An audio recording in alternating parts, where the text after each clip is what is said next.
Hi friends, ഇന്ന് നമുക്ക് ബാക്കി വന്ന ചോറ് കൊണ്ട് കിണ്ണത്തപ്പം തയ്യാറാക്കുന്നത് എങ്ങനെയെന്ന് നോക്കാം. അപ്പോൾ അതിനു വേണ്ടിയിട്ട് 1 കപ്പ് ചോറാണ് എടുത്തിരിക്കുന്നത്. ഇനി ഈ ചോറ് ഒരു മിക്സിയുടെ ജാറിലേക്ക് ഇട്ട് കൊടുക്കാം. ഇനി ഇതിലേക്ക് 1 കപ്പ് തേങ്ങാപ്പാൽ ചേർത്ത് കൊടുക്കാം. തേങ്ങയുടെ 1/4 പാലാണ് കേട്ടോ ചേർത്ത് കൊടുക്കുന്നത്. ഇനി ഇതിലേക്ക് 2 ടേബിൾ സ്പൂൺ അരിപ്പൊടി ചേർത്ത് കൊടുക്കാം. 1 നുള്ള് ഉപ്പും കൂടെ ചേർത്ത് കൊടുക്കാം. എല്ലാം കൂടെ നന്നായിട്ടൊന്ന് അരച്ചെടുക്കാം. ഇപ്പോൾ ഇത് നന്നായിട്ട് അരച്ചെടുത്തിട്ടുണ്ട്. ഈ അരച്ചെടുത്തത് ഒരു പാനിലോട്ട് ഒഴിക്കാം.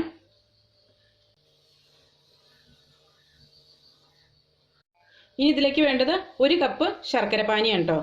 അതായത് ഒരു 250 ഗ്രാം ശർക്കര ഉരുക്കിയെടുത്തതാണിത്. ഇനി ഇതെല്ലാം കൂടെ നന്നായിട്ടൊന്ന് മിക്സ് ചെയ്ത് കൊടുക്കാം.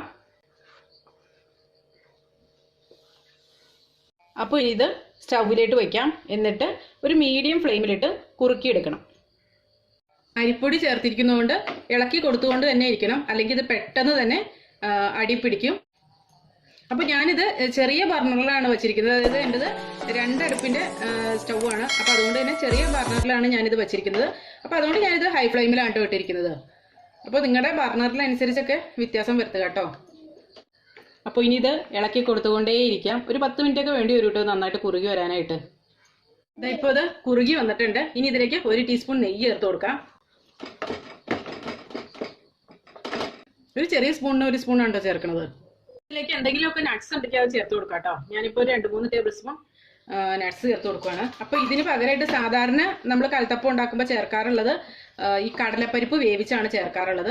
പക്ഷെ ഇപ്പോൾ അത് എന്താ പറയുക, നമ്മളിത് ഇൻസ്റ്റൻ്റ് ആയിട്ട് ഉണ്ടാക്കണയാണല്ലോ. അപ്പോൾ പിന്നെ കടലപ്പരിപ്പൊക്കെ വേവിച്ചൊക്കെ എടുത്ത് വരുമ്പോഴത്തേനും സമയം ഒരുപാടാവില്ലേ. അപ്പോൾ അത് കാരണം കൊണ്ട് ഇങ്ങനെ ഈ നട്ട്സൊക്കെ ചേർത്താലും മതി കേട്ടോ. ഒന്നും ചേർത്തില്ല എന്നതിനും കുഴപ്പമില്ല, പക്ഷെ എന്തെങ്കിലുമൊക്കെ ഒരു കടിക്കാൻ കിട്ടുമ്പോൾ ഒരു രസമല്ലേ. അപ്പോൾ അത് കാരണം കൊണ്ട് ഞാൻ കുറച്ച് അധികം നട്ട്സൊക്കെ ചേർത്തിട്ടുണ്ട് കേട്ടോ. കാരണം കുട്ടികൾക്കൊക്കെ കൊടുക്കുമ്പോൾ നല്ലതാണല്ലോ എന്ന് കരുതി. ഇതിപ്പോൾ കുറച്ചുകൂടെ ഒന്ന് കുറുകി വന്നിട്ടുണ്ട്. അപ്പോൾ ഇനി ഇതിലേക്ക് 1 ടീസ്പൂൺ കൂടെ നെയ്യ് ചേർത്ത് കൊടുക്കാം. മൊത്തം 3 ടീസ്പൂൺ നെയ്യാണ് കേട്ടോ ചേർക്കണുള്ളൂ. അതായത് 3 ടീസ്പൂൺ എന്ന് പറയുമ്പോൾ ഒരു വലിയ സ്പൂണിന് 1 സ്പൂൺ. ഇതിലേക്ക് ഒരു 1/2 ടീസ്പൂൺ ഏലക്കാപ്പൊടി ചേർത്ത് കൊടുക്കാം. ഇപ്പോൾ ഇത് വിട്ട് വന്ന് തുടങ്ങിയിട്ടുണ്ട്, കണ്ടില്ലേ? പാനിൽ നിന്നൊക്കെ വിട്ടു വന്ന് തുടങ്ങിയിട്ടുണ്ട്.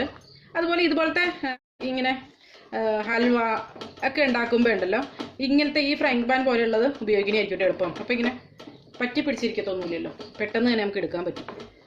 അപ്പോൾ ഇതിനകത്തേക്ക് ലാസ്റ്റായിട്ട് 1 ടീസ്പൂൺ നെയ്യും കൂടെ ചേർത്ത് കൊടുക്കാം. ഈ നെയ്യിന് പകരമായിട്ട് വെളിച്ചെണ്ണയൊക്കെ ചേർത്ത് കൊടുത്താലും മതി കേട്ടോ. പക്ഷേ ഈ നെയ്യ് ചേർക്കുമ്പോൾ പ്രത്യേക ഒരു ടേസ്റ്റ് ഉണ്ടല്ലോ. അപ്പോൾ അതിന് വേണ്ടിയിട്ടാണ് നെയ്യ് തന്നെ ചേർക്കുന്നത്. തേങ്ങാപ്പാലിന് പകരമായിട്ട് നമുക്ക് വേണമെങ്കിൽ സാധാ പാൽ വേണമെങ്കിൽ ഉപയോഗിക്കാവുന്നതാണ്. പക്ഷേ ഈ ശർക്കര ഇടുന്ന എല്ലാ സാധനങ്ങൾക്കും തന്നെ നമ്മൾ തേങ്ങാപ്പാലാണ് ചേർക്കാറുള്ളൂ.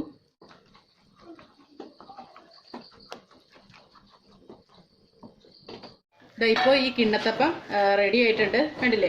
ഇതിങ്ങനെ പാനിൽ നിന്നും എല്ലാം കൂടി ഒറ്റ കട്ടിയായിട്ട് ഇങ്ങനെ വിട്ട് വരുന്നുണ്ട്. അപ്പോൾ ഇനി നമുക്കിത് ഫ്ലെയിം ഓഫ് ചെയ്യാം.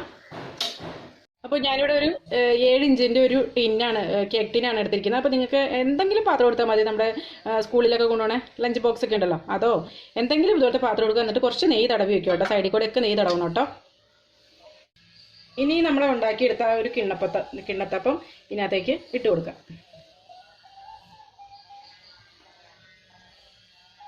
അപ്പോൾ ഈ സ്പൂൺ കൊണ്ട് നമുക്കിത് ലെവൽ ചെയ്തെടുക്കാൻ പറ്റില്ല കേട്ടോ. കാരണം ഇത് ഇങ്ങനെ നമ്മളിങ്ങനെ ആക്കും തോറും ഒട്ടിപ്പിടിച്ചിരിക്കും. അപ്പോൾ ഞാൻ കുറച്ച് നെയ്യ് എടുത്തിട്ടുണ്ട്. അപ്പോൾ ഈ നെയ്യ് വെച്ചിട്ടുള്ള ഈ സ്പൂൺ കൊണ്ട് എടുക്കുകയാണെങ്കിൽ നമുക്കിത് പെട്ടെന്ന് തന്നെ ലെവൽ ചെയ്തെടുക്കാൻ പറ്റും കേട്ടോ. ഇപ്പോൾ നന്നായിട്ട് ലെവൽ ചെയ്തെടുത്തിട്ടുണ്ട് കേട്ടോ.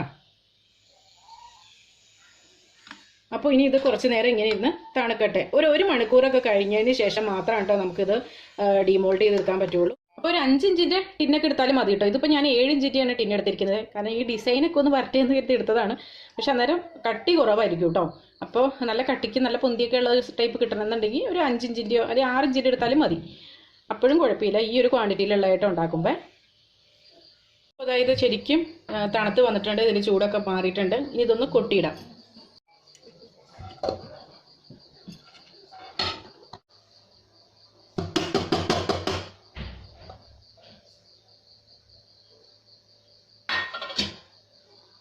ഇതാക്കണ്ട, നല്ല ടേസ്റ്റി ആയിട്ടുള്ള കിണ്ണത്തപ്പം റെഡി ആയിട്ടുണ്ട്. അപ്പോൾ അതാ ഇനി ഇതൊന്ന് കട്ട് ചെയ്ത് നോക്കാം.